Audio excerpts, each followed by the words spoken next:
Hello, my name is Müller-Mahn. I'm Professor of Human Geography with a specialization in Development Geography here at the Department of Geography in Bonn. And in this short video, we would like to show to you what we are doing in our team, what kind of research projects we are doing. Not only the contents and the findings of the project, but the idea of this is to show to you how research is done. So the mechanics of producing a research. In my own career, I've done research projects primarily in North Africa, East Africa, with a focus on Ethiopia. And some of these things you're going to hear from what the members of our research team are going to present to you in their own videos. I want to focus on a topic in which we are specializing here in this group, and which is part of a very large interdisciplinary project, a so-called Collaborative Research Center, a CRC. The Collaborative Research Center, this is somehow, if you like, the flagship of research funding in Germany. Big, long-lasting projects of usually something like 12 to 15 single projects. And in our particular Collaborative Research Center, which we are doing together with the University of Cologne and with the title Future Rural Africa, we are focusing on future making and social ecological transformation. Future making somehow is the overarching goal or interest of 14 disciplinary research projects within the CRC. Altogether, we are about 25 university professors from Bonn and Cologne, and also the Charité in Berlin. And we are all doing something about the question how African futures are produced and how this relates to social ecological transformation. So the key interest in this research is that we are looking at the social world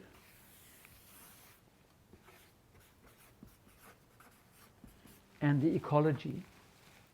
And many people are doing studies on ecology, many people are doing studies on the social world. What we are interested in is how the two are related, and what this has to do with the way how people living in Africa are imagining and producing and shaping their own futures. We do so with a focus on 3 countries and rural areas in 3 countries in Africa, in Namibia, Tanzania and Kenya. And my own project with 3 PhD students working in these projects at the moment is called Green Futures.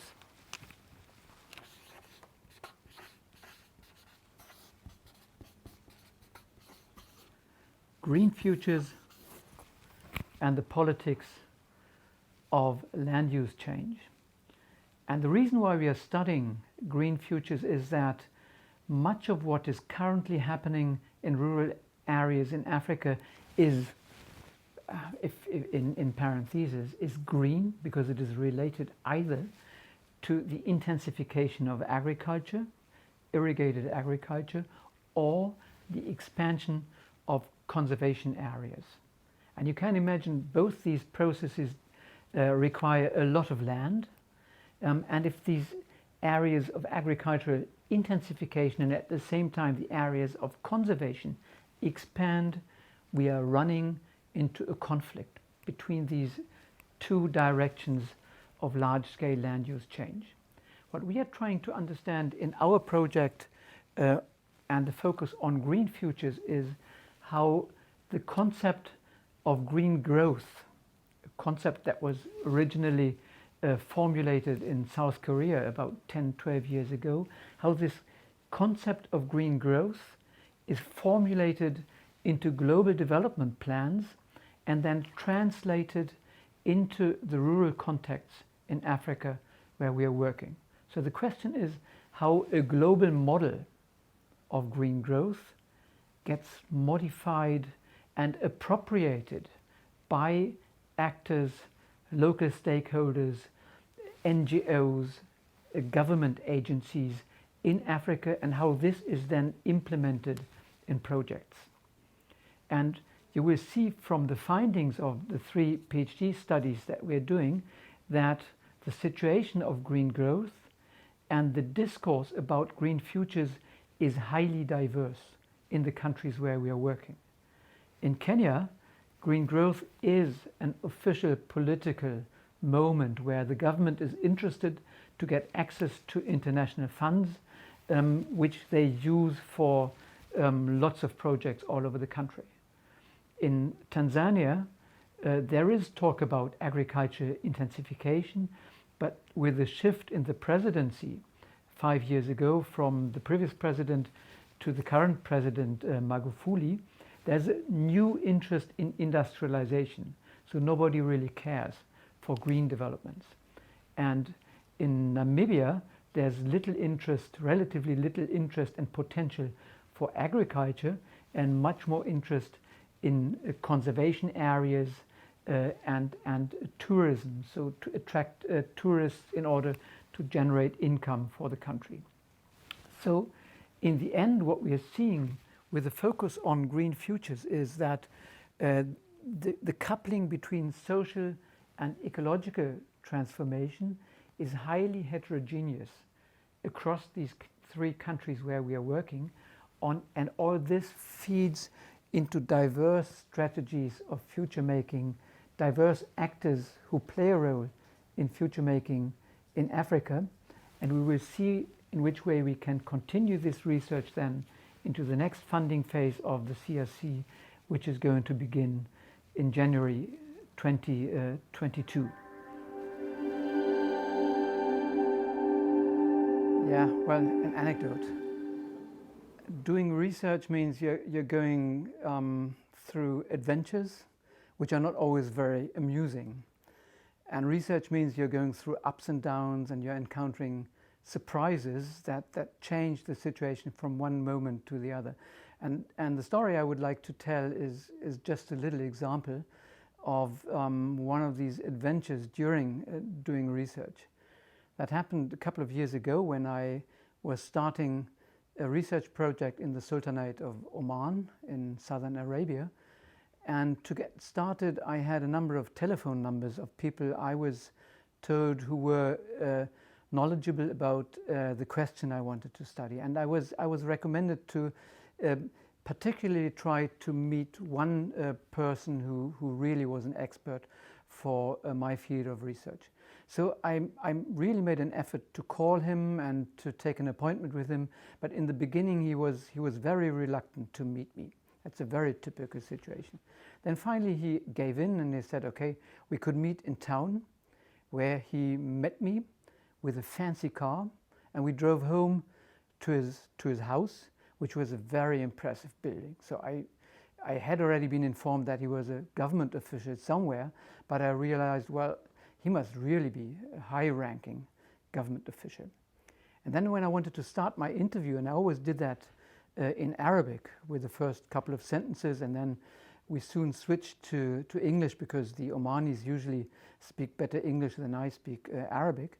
When we started to get into the interview, the situation was a bit strange because he started to interrogate me. So it wasn't me asking him questions, but he asked me questions, and these questions were very much to the point.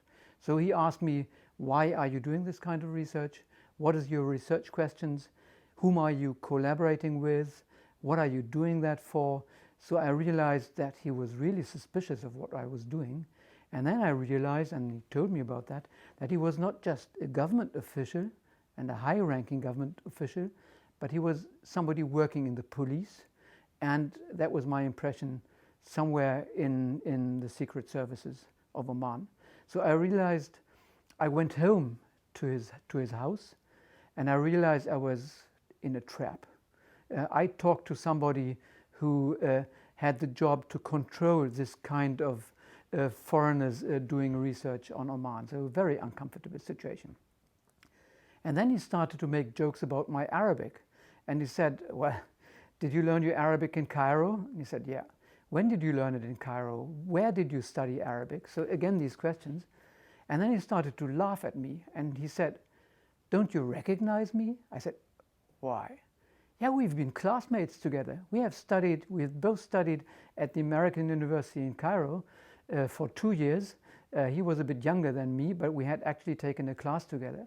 And from that moment onwards, we became good friends. He was extremely supportive, very helpful, and we always loved to make jokes about this first encounter when I was intimidated by him asking me questions about what I was doing in his home country. So what you do see from this is relations help a lot. Yeah, for young people to get into the field and to do research, my main advice would be always follow your heart. So do what you love to do.